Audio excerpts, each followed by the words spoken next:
یہ ختم بخاری کی پر نور محفل، مگر دل جدائی کا غم کھا رہا ہے۔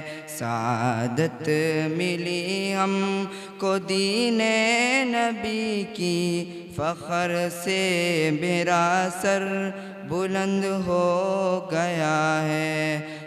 اور تیسری بات یہ ہے کہ وقت بھی بہرحال وقت کا خیال بھی رکھنا ہوتا ہے، تو بخاری شریف کے سلسلے میں ایک بات کی ضرورت ہے، بخاری کہہ لیجئے یا حدیث کہہ لیجئے۔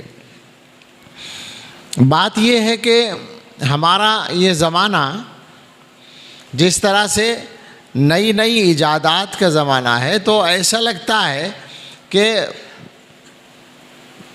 پرانے باطل افکار کے دوبارہ زندہ ہونے کا بھی زمانہ ہے۔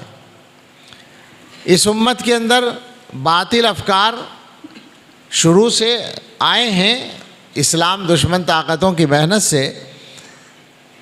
ان کی شکل اگر کبھی اجتماعی بن گئی تو وہ ایک فرقہ کہلایا، بعد میں وہ فرقے کے طور پر باقی نہیں رہا، علماء کی محنت سے ایسا ہوا، مگر اکا دکا لوگوں کے ذہنوں میں وہ چیزیں پنپتی رہیں ہر دور میں۔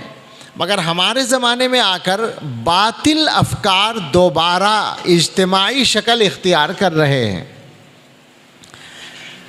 حضور علیہ السلام نے اپنی احادیث میں یہ بات، اور یہ معجزہ ہے حضور کا، کہ بالکل صفائی سے بتائی تھی کہ ایسا وقت آئے گا کہ ایک آدمی پیٹ بھرا ہوا اپنی آرام کرسی پر یا مسہری پر ٹیک لگا کر بیٹھا ہوا، رجل شبعان متکی علی اریکتہ یقول حسبنا کتاب اللہ، وہ کہے گا ہمارے لیے اللہ کی کتاب کافی ہے، یعنی گویا حدیث کا وہ انکار کرے گا۔ حضور علیہ السلام نے ایسے لوگوں کے وجود کی خبر دی، لمبی حدیث ہے اور بہت ساری حدیثیں اس طرح کی۔ تو ایک طبقہ امت میں ہر دور میں آتا رہا۔ 20ویں صدی میں ہندوستان اور یہ علاقہ جو غیر منقسم ہندوستان کا ہے، بر صغیر جس کو کہتے ہیں، اس میں باقاعدہ اہل قرآن کے نام سے وہ فرقہ چلا، اور اس فرقے میں کئی پڑھے لکھے لوگ ہوئے، اور انہوں نے اس مذہب کو طاقتور بنایا اور لوگوں کو گویا گمراہ بھی کیا۔ لیکن بعد میں علماء کی محنت سے اس میں کچھ کمزوری آ گئی اور بحیثیت فرقہ وہ باقی نہیں رہا۔ مگر اب دوبارہ ہندوستان کے طول و عرض میں وہ طبقہ ابھر رہا ہے، وہ ذہن ابھر رہا ہے، اور نوجوانوں کو خاص طور سے گمراہ کیا جا رہا ہے۔ باقاعدہ گروہ بن چکے ہیں بہت سے علاقوں میں اہل قرآن کے، جو حدیث کا بالکل صاف انکار کر رہے ہیں۔ وہ یہ کہتے ہیں کہ قرآن رسول اللہ صلی اللہ علیہ وسلم کے زمانے میں محفوظ ہو گیا تھا، تو قرآن تو صحیح ہے، مگر احادیث تو حضور کے زمانے میں مرتب نہیں ہوئی، لہٰذا احادیث پر اعتماد نہیں کیا جا سکتا۔ اب ظاہر ہے کہ یہ موضوع تو لمبا ہے، باقاعدہ مطالعے کا موضوع ہے کہ حدیث کس طرح مرتب ہوئی، اور اللہ تعالیٰ نے حدیث کو محفوظ رکھنے کے کیا کیا انتظامات قدرتی طور پر کیے۔ لیکن ایک موٹی سی بات، ایک سادہ سی بات یہ ہے کہ جو آدمی یہ کہتا ہو کہ میں قرآن کو مانتا ہوں اور حدیث کو نہیں مانتا، قرآن کافی ہے، حدیث کی ضرورت نہیں ہے، اس کی بات عقلی طور پر ہی غلط ہے، یعنی دلائل کی ضرورت نہیں ہے۔ سیدھے سیدھے اس سے سوال ہوگا کہ جس قرآن کو تم مانتے ہو، اس قرآن کا پتہ کہاں سے چلا؟ قرآن کا پتہ حدیث سے چلا، ظاہر ہے اس کے علاوہ تو کوئی راستہ نہیں ہے۔ بھائی حضرات صحابہ رضی اللہ تعالی عنہم یہ بتاتے ہیں ہمیں کہ حضور علیہ السلام پر یہ سورت نازل ہوئی، یہ آیت نازل ہوئی، حضور نے اس آیت کو اس آیت کے ساتھ لکھوایا، اس سورت کو اس سورت کے ساتھ لکھوایا۔ یہ جو بیان ہے یہ حدیث ہے اور کیا ہے؟ تو قرآن کا قرآن ہونا حدیث کو مانے بغیر مانا ہی نہیں جا سکتا، ممکن ہی نہیں ہے۔ تو جو آدمی یہ کہتا ہو وہ عقل کے خلاف بات کر رہا ہے، بالکل غلط بات ہے۔ لیکن بہرحال یہ بات اچھی طرح سمجھ کر چلیں کہ دنیا میں کوئی باطل نظریہ چاہے جتنا غلط ہو، اگر کچھ لوگ اس کو لے کر کھڑے ہو گئے تو آپ کو اس کی تردید کے لیے محنت کرنی ہی پڑے گی۔ یہ بات کہیں حضرت مولانا علی میاں رحمۃ اللہ علیہ نے لکھی ہے، مفکر اسلام نے، کہ یہ عجیب بات ہے اس دنیا میں کہ کوئی آدمی کتنی ہی بالکل کھلی ہوئی باطل بات کہہ دے کھڑا ہو کر، تو اب ایسا نہیں ہے کہ آپ اس کو یوں ہی خاموش کر دیں۔ بطور مثال اگر کوئی آدمی اس وقت یہ دعویٰ کر دے کہ دن ہے رات نہیں ہے، آپ کہیں گے کہ نہیں رات ہے، سورج غروب ہو چکا ہے، وہ کہے گا نہیں مجھے تو دن لگ رہا ہے، بالکل روشنی ہو رہی، سب کچھ نظر آ رہا ہے، ثابت کرو دن ہے رات ہے، یہ تم ثابت کرو۔ اب یہ ثابت کرنے میں پسینہ آ جائے گا، حالانکہ بالکل بدیہی بات ہے۔ تو علماء کو ہمیشہ اس بات پر متوجہ رہنے کی ضرورت ہے کہ کسی بھی باطل نظریے کو سرسری نہیں لینا ہے۔ ہمارے زمانے میں بہت ساری چیزیں نئے سرے سے آ رہی ہیں، اس میں یہ قرآنی فرقہ جو منکر حدیث ہے وہ تیزی کے ساتھ بڑھ رہا ہے۔ اصل میں بات کیا ہے، مجھے اس موضوع پر میں بولتا ہوں تو بات لمبی ہونے کا خطرہ رہتا ہے، اس لیے میں سمیٹتا ہوں۔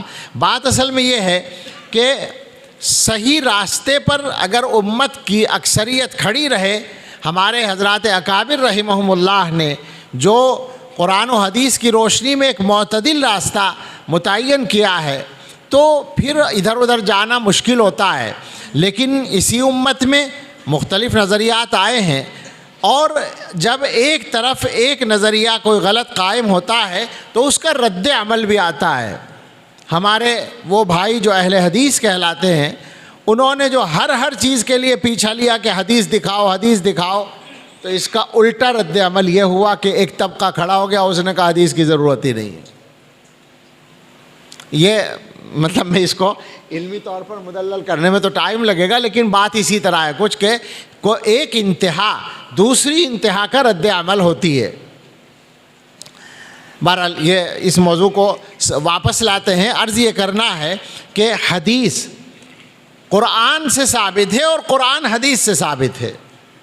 قرآن کا قرآن ہونا حدیث سے ثابت ہے، اور جب ایک آدمی نے ایمان رکھ لیا، بات کیا ہوتی ہے، ابتدائی طور پر پہلے ایک اصول طے کرنا ہوتا ہے، اس کو ماننا ہوتا ہے۔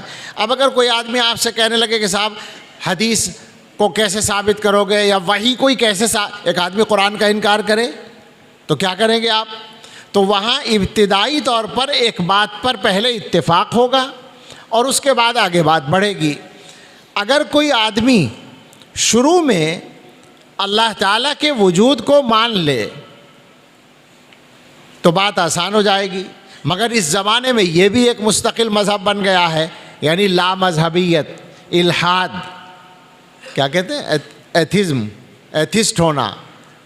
وہ منکر ہیں مذہب کے، منکر ہیں خدا کے، اور ان کی تعداد ملکوں کی مردم شماری میں قابل ذکر ہو گئی ہے، یعنی اتنے پرسنٹ لوگ ملحد ہیں۔ وہ لکھتے ہیں باقاعدہ مذہب کے خانے میں، لکھتے ہیں کہ ہمارا کوئی مذہب نہیں، جبکہ بیک گراؤنڈ ان کا مذہب والا ہوتا ہے، وہ ہندو ہیں خاندان کے اعتبار سے، یا عیسائی ہیں، یا مسلمان بھی ہیں، مسلمان بھی ہیں، ایک تعداد ہے، اب قابل ذکر تعداد ہے وہ بھی۔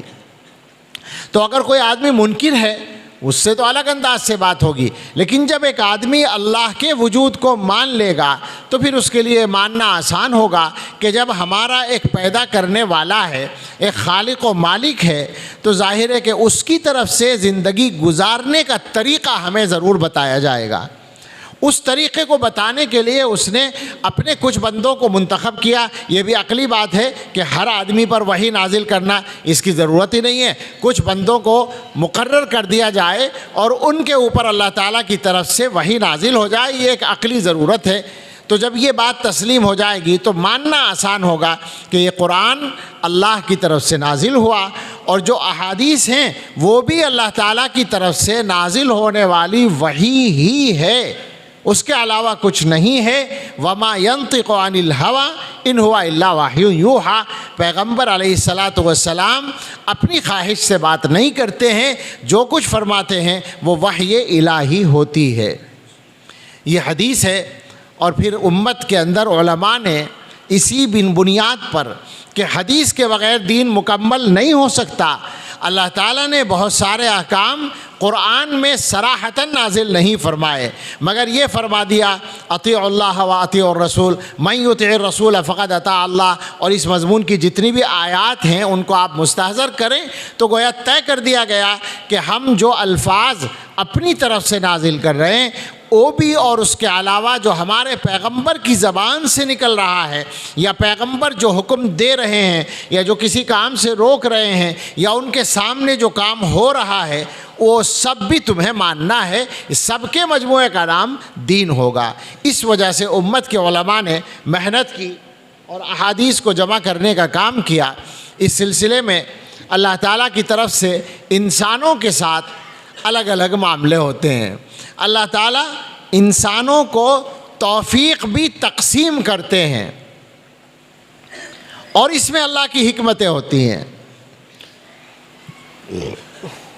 ابھی چند دن پہلے کہیں بہت سارے علماء جیسے یہاں بیٹھے ہیں، اسی طرح علماء کے درمیان بیٹھ کر کچھ عرض کرنا تھا، تو مجھے خیال آیا کہ یہ جتنے علماء ہیں میں تو ان کے مقابلے میں کچھ نہیں ہوں، مگر اللہ تعالیٰ نے مجھے یہاں بٹھایا ہے، میری ڈیوٹی لگائی ہے، تو یہ بات کیا ہے؟ تو پھر میں نے اس پر بات کی، ایک بات ذہن میں آئی، میں نے عرض کیا کہ اللہ تعالیٰ مالک ہیں، خالق بھی ہیں، مالک بھی ہیں، اور مالک کو حق ہوتا ہے اپنی چیز کو چاہے جہاں رکھے۔ معتمم صاحب کو حق ہے ایک آدمی کو فلاں کتاب پڑھانے کو دے دیں، ایک آدمی کو فلاں کتاب، ایک آدمی کو فلاں کتاب۔ آپ کا اپنا گھر ہے، آپ کو حق ہے آپ اپنا فریج کہاں رکھیں، اور بیڈ کہاں بچھائیں، اور کرسی کہاں رکھیں، اور فلاں چیز کہاں رکھیں، آپ کو حق ہے۔ تو مالک کو اپنی چیزوں کے بارے میں حق ہوتا ہے۔ اب اللہ تعالیٰ تو مالک ہیں اور احکم الحاکمین ہیں اور حکیم بھی ہیں، تو اپنی حکمتوں کے تحت اپنے بندوں کو بھی وہ الگ الگ جگہ اٹھا کر رکھ دیتے ہیں۔ اس میں بندوں کا کوئی کمال نہیں ہوتا، نہ بندوں کے لیے سوچنے کا موقع ہوتا ہے کہ میں کچھ بہتر ہوں یا میں کچھ افضل ہوں، بلکہ وہ صرف اللہ تعالیٰ کی ترتیب، قائم کی ہوئی ترتیب ہوتی ہے۔ تو بالکل اسی طرح یہ ہوا کہ اس امت میں اللہ کے نبی صلی اللہ تعالیٰ علیہ وسلم کی احادیث کو محفوظ کرنے کا کام بہت سارے علماء نے کیا، مگر اللہ تعالیٰ نے اس کے سلسلے میں سب سے زیادہ جو قبول فرمایا وہ محمد ابن اسماعیل البخاری کو مقبول بنا دیا۔ یعنی مطلب یہ ہے کہ محدثین تو ہو سکتا ہے امام بخاری سے بھی بڑے رہے ہوں، اور یقیناً رہے ہیں، امت کی تاریخ ہمیں بتاتی ہے، مگر نام اتنا کسی کا زندہ نہیں جتنا امام بخاری رحمۃ اللہ علیہ کا۔ یہ اللہ تعالیٰ کی طرف سے انتخاب ہے، یہ اللہ کی توفیق ہے، یہ اللہ کی تقسیم ہے۔ اللہ میاں نے کھانے بنا رکھے ہیں، شاید جس کو چاہا جس خانے میں رکھ دیا، تو امام بخاری کو محدثین کے اوپر والے خانے میں لے جا کر سب سے اوپر رکھ دیا۔ ساری امت کے لوگ بخاری کو جانتے ہیں۔ اب ظاہر ہے کہ اس کے لیے کچھ الگ سے بھی توفیق ملتی ہے، جس کی بنیاد پر اللہ تعالیٰ کا کرم ہوتا ہے اور اللہ تعالیٰ انتخاب فرماتے ہیں۔ تو امام بخاری رحمۃ اللہ علیہ کی اس کتاب کو اللہ نے مقبولیت عطا فرمائی، اور آپ حضرات نے پڑھا ہوگا کہ یہ وہ کتاب ہے جو کعبۃ اللہ کے اندر قرآن کے علاوہ واحد کتاب ہے جو کعبۃ اللہ کے اندر پڑھی گئی ہے، پوری کتاب بخاری شریف۔ اور یہ وہ کتاب ہے جس کو رسول اللہ صلی اللہ تعالیٰ علیہ وسلم نے خواب میں، ایک شافعی عالم کے خواب میں اپنی کتاب فرمایا، ان سے فرمایا کہ تم محمد ابن ادریس شافعی کی کتاب کب تک پڑھتے رہو گے اور میری کتاب نہیں پڑھو گے؟ تو انہوں نے کہا یا رسول اللہ آپ کی کتاب کون سی ہے؟ آپ نے فرمایا محمد ابن اسماعیل کی جو صحیح ہے وہ میری کتاب ہے۔ تو یہ اس کتاب کی فضیلت ہے۔ یہ کتاب اپنی فضیلت اور مقبولیت کے ساتھ کچھ خصوصیات رکھتی ہے جو آپ کے اساتذہ کرام نے آپ کے سامنے بیان کی ہوں گی سارے سال۔ انہی خصوصیات میں سے ایک یہ ہے کہ امام بخاری رحمۃ اللہ علیہ کو اللہ تعالیٰ نے جو گہرا علم عطا کیا تھا، تو اس کی بنیاد پر انہوں نے تقریباً دین کے تمام مسائل کے بارے میں اظہار خیال کر دیا، احادیث جمع کر کے اور احادیث کے ابواب کے عناوین مقرر کر کے، جن کو ہم تراجم کہتے ہیں، تراجم ابواب مقرر کر کے، تراجم ابواب طے کر کے، لکھ کر کے امام بخاری رحمۃ اللہ علیہ نے تقریباً تمام مسائل میں اپنے خیالات کا اظہار کر دیا اور ایک خاص ترتیب سے پورا دین بیان کر دیا۔ آپ کو معلوم ہے شروع کیا ہے وحی کے ذکر سے، انا اوحینا الیک کما اوحینا الی نوح والنبیین من بعدہ کیف کان بدء الوحی الی رسول اللہ صلی اللہ علیہ وسلم، اور اختتام کر رہے ہیں قیامت کے ذکر پر، وزن اعمال پر۔ یہ ابتدا اور انتہا میں مناسبت بھی ہے اور ساتھ میں یہ بھی ہے کہ اصل مقصد کی طرف آدمی کا ذہن منتقل کر رہے ہیں۔ باب کا عنوان ہے باب قول اللہ وَنَضَعُ الْمَوَازِينَ الْقِسْطَ لِيَوْمِ الْقِيَامَةِ وَأَنَّ أَعْمَالَ بَنِي آدَمَ وَقَوْلَهُمْ يُوزَنُ۔ اس باب کے مقصد کے سلسلے میں حضرات محدثین نے کلام کیا ہے۔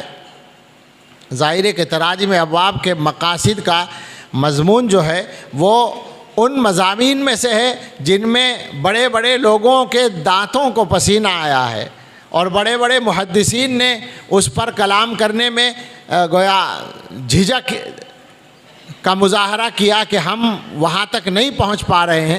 بعض حضرات نے کلام کیا ہے اور وہ جمع بھی ہوا ہے، اور اس سلسلے میں بہت جامع کام جو شائع اور مرتب و مشہور ہے وہ شیخ الحدیث حضرت مولانا زکریا صاحب رحمۃ اللہ علیہ کا ہے، لیکن ہم نے اپنے اکابر اساتذہ سے سنا ہے کہ شیخ الحدیث حضرت مولانا فخر الدین صاحب رحمۃ اللہ علیہ نے اس موضوع پر جو لکھا ہے اس سے ایسا لگتا ہے کہ بعض تراجم کے بارے میں امت میں وہ سب سے آگے چلے گئے ہیں ان کی گہرائی تک پہنچنے میں، اس لیے کہ ان کو اللہ تعالیٰ نے 50 سال سے زیادہ بخاری شریف پڑھانے کا موقع دیا یکسوئی کے ساتھ، تو اللہ نے ان کو عجیب صلاحیت دی اور انہوں نے 2 کتابیں اس موضوع پر لکھی ہیں۔ وہ اتنی مشہور اور متعارف نہیں ہیں، یہ بھی اللہ کی تقسیم ہوتی ہے۔ ہم نے شیخ عوامہ کو جب کتب خانہ دکھایا تو وہاں جا کر اس میں ادھر والے حصے میں ایضاح البخاری سامنے آئی اور شیخ فخر الدین کا نام، تو فوراً وہ بولے کہ یہ نام میں نہیں جانتا، اور آپ لوگ تعارف کرا رہے ہیں۔ جب ان کو بتایا گیا کہ ایسی شخصیت تھی تو بڑا تعجب ہوا۔ تو بہرحال تراجم پر انہوں نے کلام کیا۔ اس باب کے مقصد کے سلسلے میں بعض حضرات نے تو یہ کہا ہے کہ اس کا مقصد معتزلہ کا رد ہے۔ معتزلہ وزن اعمال کا انکار کرتے تھے، اصل میں تو معتزلہ صفات باری کا انکار کرتے تھے۔ میں چاہتا ہوں اس مضمون کو 2-4 منٹ میں جلدی جلدی تلاوت سا کر دوں۔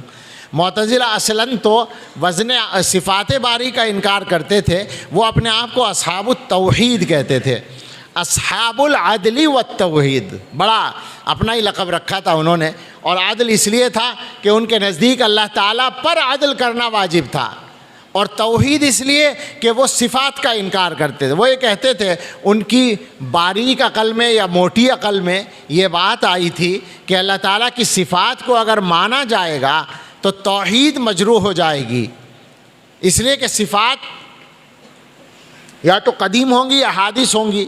حادث ہوں تو اللہ کے شائع نشان نہیں، اور قدیم ہوں تو تعدد قدماء لازم آئے گا، تو توحید مجروح ہو جائے گی۔ حالانکہ جب قرآن میں اور حدیث میں اللہ تعالیٰ کے لیے صفات کو ثابت کیا گیا ہے تو آپ کون ہوتے ہیں صفات کا انکار کرنے والے؟ یہ تو آپ کہہ سکتے ہیں کہ سمجھ میں نہیں آیا، لیکن اس کے بجائے آپ انکار کر دیں، اس کی گنجائش نہیں ہے۔ علماء امت نے ان کو سمجھایا کہ یہ بھی تو ہو سکتا ہے، یہ بھی ہو سکتا ہے، اس کی تفصیلات آپ علم کلام کی کتابوں میں پڑھ چکے ہیں۔ تو بہرحال وہ صفات کا انکار کرتے تھے، اور ظاہر ہے کہ وزن اعمال کرنا بھی ایک صفت ہی بنے گا، تو اس کے ضمن میں اس کا بھی انکار۔ پھر علیحدہ سے بھی عقلیت پسندی یہ کہے گی کہ اعمال کا وزن کرنا ممکن نہیں ہوگا۔ اس زمانے میں باقاعدہ اس پر بحثیں ہوئی ہیں کہ اعمال کے وزن کو کس طرح مانا جائے۔ معتزلہ نے تو بہت آسان کام راستہ نکال لیا، وزن اعمال کا انکار کر دیا۔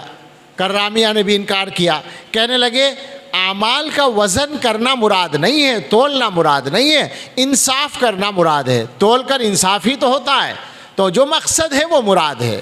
یعنی اللہ تعالیٰ کہہ رہے ہیں کہ ہم تولیں گے اور وہ کہہ رہے ہیں نہیں تولیں گے۔ عجیب بات ہے، چونکہ ان کی عقل میں نہیں آیا۔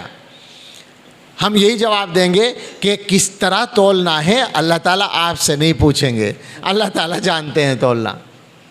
اچھا، بہت سارے محدثین نے اس پر بحثیں کی ہیں۔ بعض نے کہا نام اعمال کو تولا جائے گا، صحائف کو، بعض نے کہا آدمیوں ہی کو تولا جائے گا، وزن اسی کے اعتبار سے ہو جائے گا، اور کچھ اور انداز سے بھی بعض نے کہا اعمال کو جسم کی شکل دے دی جائے گی۔ ہمارے زمانے میں یہ ساری بحثیں بالکل گویا غیر ضروری سی ہو گئی ہیں، اگرچہ ان کو زندہ رکھنا یوں ضروری ہوتا ہے کہ ہر قسم کی عقل کے لوگوں سے ہر دور میں واسطہ پڑتا رہتا ہے، لیکن بہرحال ہمارے زمانے میں اس دنیا کے اندر اس انسان نے جس کی صلاحیتیں اور جس کے وسائل محدود ہیں، اس نے اعراض کو تولنا شروع کر دیا ہے۔ اجسام میں سے جو نظر نہیں آتے ان کو بھی تولنا شروع کر دیا۔ مثلا ہوا ایک جسم ہے مگر نظر نہیں آتی تو وہ ہوا کو ناپتا ہے، ہوا کتنی رفتار سے چل رہی ہے۔ اور جو اعراض ہیں، مثلا حرارت ہے وہ قائم بالغیر ہوتی ہے، برودت ہے وہ قائم بالغیر ہوتی ہے، اس کو ناپتا ہے انسان، تھرمامیٹر لگا کے بدن کے اندر کی حرارت کو ناپتا ہے، اور دوسرے آلات سے فضا کی حرارت کو ناپتا ہے۔ آج کل تو اسی کے حساب سے سردی گرمی کے کپڑے لے کر چلتے ہیں کہ فلاں جگہ کا ویدر کتنا چل رہا ہے آج کل، تو اور جہاں تضاد ہوتا ہے وہاں ہمارے جیسا حال ہوتا ہے، ٹھنڈی جگہ سے چلنا ہے، گرم جگہ میں پہنچنا ہے۔